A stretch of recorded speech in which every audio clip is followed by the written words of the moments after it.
रामपुर गांव में मोहन नाम का एक किसान अपनी पत्नी पूजा के साथ रहता था। उनके पास 2 बैल थे। मोहन उनकी मदद से खेती करता था। मोहन अपने दोनों बैलों से बहुत प्यार करता था। मोहन उनका खूब ख्याल रखता था। फिर मोहन सुबह सुबह अपनी पत्नी से कहता है। ओ भाग्यवान, जरा सुनती हो? कहाँ हो भाग्यवान, जरा सुनो तो। क्या हुआ? क्यों भाग्यवान कहकर चिल्ला रहे हो? अरे भाग्यवान, आज मैं जरा खेत में से देर से घर वापस आऊंगा। क्यों देर से आऊंगा मतलब? रोज तुम खेत से कौन सा जल्दी घर वापस आते हो? और आज तुम वैसे जाओगे कहाँ जो देर से वापस आओगे? बोलो। अरे भाग्यवान, आज मुझे अपने खेत की जुताई करके उसमें बीज बोना है। ठीक है, तुम जाओ और समय रहते हैं घर वापस आ जाना। फिर मोहन अपने दोनों बैलों को खेत की ओर ले जाता है और खेत पर जाकर अपने खेत की जुताई करने लगता है। कुछ समय बाद खेत की पूरी जुताई हो जाती है। अरे वाह, आज तो समय रहते मैंने अपने खेत की पूरी जुताई कर दी। मेरे बैलों की तो बात ही निराली है। कुछ दिनों के बाद ओ भाग्यवान, जरा सुनती हो? कहाँ हो भाग्यवान, जरा सुनो तो। क्या हुआ? और आज आप इतनी जल्दी कहाँ जा रहे हो? अरे भाग्यवान, आज का दिन हम किसानों के लिए बड़ा ही खुशी का दिन होता है। आज का दिन अच्छा है? कुछ समझी नहीं, तुम क्या बोल रहे हो? अरे भाग्यवान, अभी कुछ दिनों पहले ही हमने अपने खेत में बीज बोए थे और अब तो बारिश भी अच्छे से हो गई है। और मुझे लगता है अब तो बीच में से पौधा बाहर आ गया होगा। उसी को तो देखने के लिए मैं अपने खेत में जा रहा हूँ भाग्यवान। अरे वाह, यह तो बड़ी ही खुशी की बात है। मैं भी तुम्हारे साथ चलूंगी। मुझे भी देखना है खेत में लहराती हुई हरियाली। मुझे भी ले चलो आप अपने साथ। ठीक है भाग्यवान, तुम भी हमारे खेत की फसल देखना चाहती हो तो चलो मेरे साथ। फिर मोहन और मोहन की पत्नी पूजा खेतों की ओर जाते हैं। मोहन के खेत की फसल खूब हरी और बड़ी बड़ी हो गई थी। वाह, देखो तो कितनी सुंदर हरियाली। अपने खेत में मन तो करता है कि दिन भर यही रहूं, इन हरियाली को ही देखती रहूं। वाकई में इस बार की फसल पिछली बार की फसल से अच्छी लग रही है। मुझे तो लगता है कि इस बार अपनी फसल बहुत अच्छी होगी। तुमने यह बिल्कुल सही कहा। इस बार अपनी फसल कहीं ज्यादा अच्छी और ज्यादा होगी। ये सब मेरे बैलों की मेहनत का कमाल है। आज उन्हीं की मेहनत के कारण मेरे खेत में इतनी अच्छी फसल हुई। कुछ दिनों बाद मोहन की फसल कट जाती है और उसकी फसल अच्छी और कहीं ज्यादा मात्रा में हुई। चलो इस बार तो हमारी फसल खूब अच्छी हुई। अब यह फसल को मैं दिन रहते बाजार में बेच आता हूँ। आज वैसे भी अच्छा दाम मिलेगा। इतने ही बीच में मोहन के पास गांव का जमींदार आता है।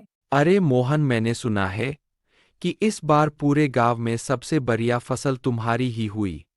हाँ जमींदार बाबू, आपने बिल्कुल सही कहा। इस बार मेरी फसल खूब बढ़िया हुई। हाँ, इस बार भी तुमने मेहनत खूब की थी। मोहन, मुझे तुमसे एक बात करनी थी।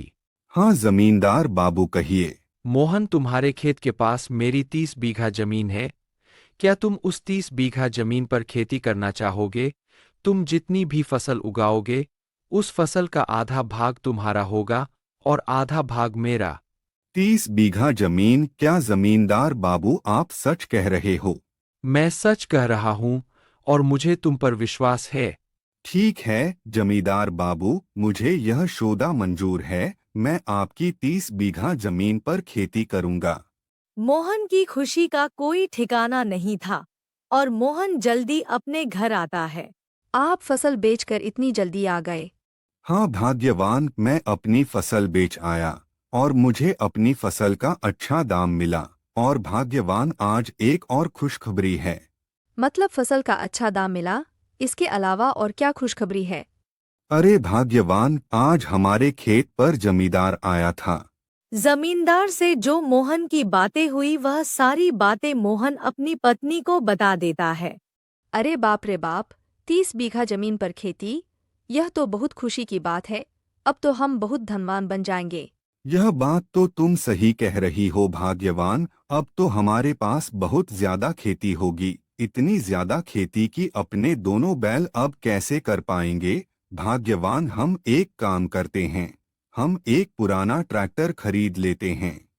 हाँ जी, आप सही कह रहे हो, ट्रैक्टर आज जाने से अपना काम आसान हो जाएगा। अगले दिन मोहन सुबह सुबह एक पुराना ट्रैक्टर खरीद लाता है। पूजा मोहन का ट्रैक्टर देखकर बहुत खुश हुई। मोहन उसी ट्रैक्टर की मदद से खेती करने लगा। मोहन के ट्रैक्टर आ जाने के कारण मोहन के बैलों का काम बहुत कम हो गया। अजी सुनते हो, मुझे तुमसे एक बात कहनी थी। कहो भाग्यवान, क्या बात कहनी है? अजी, जब से अपना ट्रैक्टर आया है, जब से अपने बैलों का कुछ काम नहीं है, हम इन्हें बेफालतू में घास डालकर अपना पैसा बिगाड़ रहे हैं। मैं तो कहती हूँ, अब इन्हें दोनों बैलों को हम अपने घर से भगा देते हैं।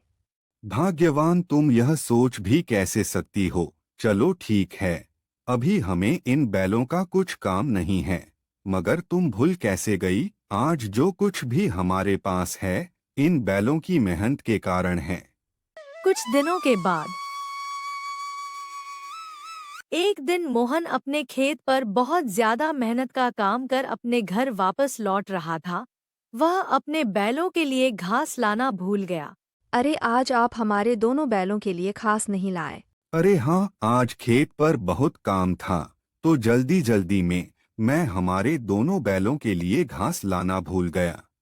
मोहन का प्यार अब अपने दोनों बैलों से कम हो रहा था और मोहन के मन में एक विचार आता है।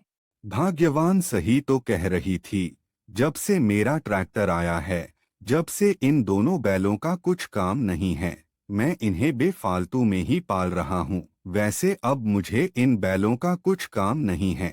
चलो चलो चलो, तुम यहाँ से जाओ, मुझे अब तुम दोनों की जरूरत नहीं है। चलो यहाँ से, मैं तुम्हें बेफालतू में घास खिला रहा हूँ, लगता है तुम ऐसे नहीं मानोगे। मोहन का ऐसा व्यवहार देखकर बैल चौंक जाते हैं। मोहन अपने दोनों बैलों को डंडे से मार मार कर अपने घर से भगा देता है। अरे भाई, यह अपने साथ क्या हुआ? जिस मालिक के लिए हमने मेहनत की, आज उसी ने हमें घर से भगा दिया। मुझे तो यकीन ही नहीं होता। छोटे, आज के जमाने में सब ऐसा ही करते हैं। जब तक काम रहता है उसे रखते हैं, और जिस दिन काम नहीं उसे घर से भगा देते हैं। और आज हमारे साथ भी ऐसा ही हुआ। ट्रैक्टर आ जाने के कारण हमारा काम कुछ नहीं था, जिस कारण हमारे मालिक ने हम दोनों को घर से भगा दिया।